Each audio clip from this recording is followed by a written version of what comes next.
छठवें चरण का चुनाव प्रचार अब थम गया। 25 मई को वोट डाले जाएंगे। बड़ी तपिश के बीच बह रही पुरवैया हवा पूर्वांचल में थोड़ी राहत भले ही दे दी हो, किंतु चुनाव के अंतिम दौर में मुख्यमंत्री आदित्यनाथ योगी ने माहौल का रुख राम और रावण की ओर मोड़ दिया है। बुधवार को जौनपुर के रामपुर में आए योगी आदित्यनाथ ने एक तरफ सपा टीएमसी कांग्रेस की तुलना मारीच और सुबाहु से कर दी, तो दूसरी तरफ श्री कृष्ण जन्मभूमि मुद्दे को उठाकर यदुवंशियों के दुखती रथ पर हाथ भी रख दिया।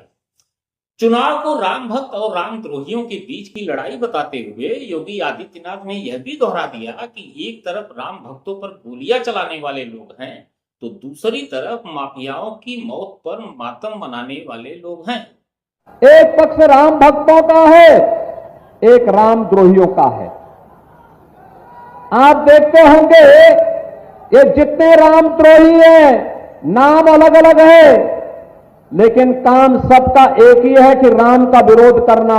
और राम का विरोध करते करते ये भारत का विरोध करते हैं, हिंदुओं का विरोध करते हैं, दलितों का विरोध करते। चुनाव को राम भक्त और रामद्रोहियों के बीच की लड़ाई बताते हुए योगी आदित्यनाथ ने यह भी दोहरा दिया कि एक तरफ राम भक्तों पर गोलियां चलाने वाले लोग हैं, माफियाओं की मौत पर मातम मनाने लोग हैं, एक तरफ अयोध्या में भगवान श्री राम को उनके जन्मस्थान मंदिर में विराजित करने वाले लोग हैं, तो विपक्ष में आतंकवादियों अपराधियों का समर्थन करने वाले लोग हैं। भाजपा चुनाव प्रचार के दौरान विपक्ष पर लगातार हमलावर रही। विपक्ष को माफियाओं और आतंकियों की मौत पर मातम बनाने वालों की संज्ञा दी। ये अपराधियों के सामने, माफियाओं के सामने, आतंकवादियों के सामने घुटना टेकने वाले लोग हैं। भाजपा के स्टार प्रचारक नरेंद्र मोदी और योगी आदित्यनाथ ने अपने चुनाव प्रचार के दौरान लगातार विपक्ष पर हमला किया, अपनी जन कल्याणकारी योजनाओं को गिनाया, खुद को सीमा की रक्षा करने वाला बताया। 22 मई को जौनपुर जिले के रामपुर में मछली शहर और भदोही की संयुक्त जनसभा करने यूपी सीएम योगी आदित्यनाथ जी आए थे। उन्होंने अखिलेश यादव पर हमला करते हुए कहा था कि एक तरफ अपने नेता और अपने बड़ों का भी सम्मान न करने वाले लोग हैं, तो दूसरी तरफ देश के सबसे निचले तबके के लोगों का भी ख्याल करने एवं उनके पांव पखारने वाले लोग हैं।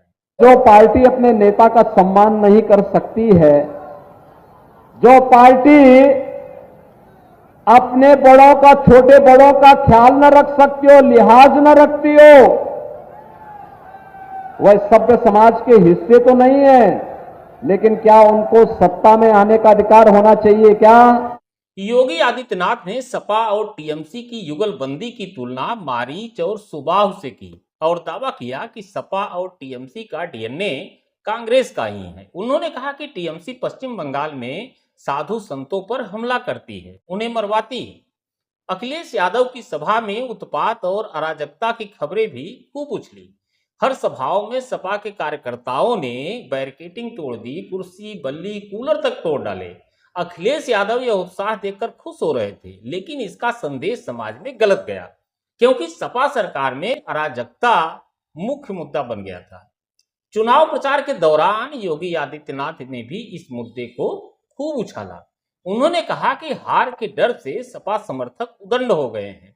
यह लोग सत्ता में आए तो फिर चारों तरफ अराजकता फैल जाएगी, गुंडागर्दी फैल जाएगी।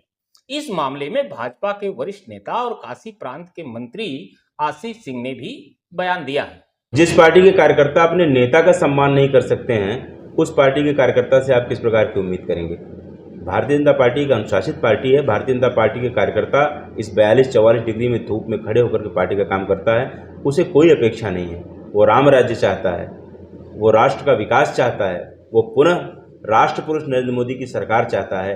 इसलिए भारतीय जनता पार्टी और सपा के कार्यकर्ता की कोई तुलना नहीं है। हमारा कार्यकर्ता देवतुल्य था, देवतुल्य है और देवतुल्य रहेगा।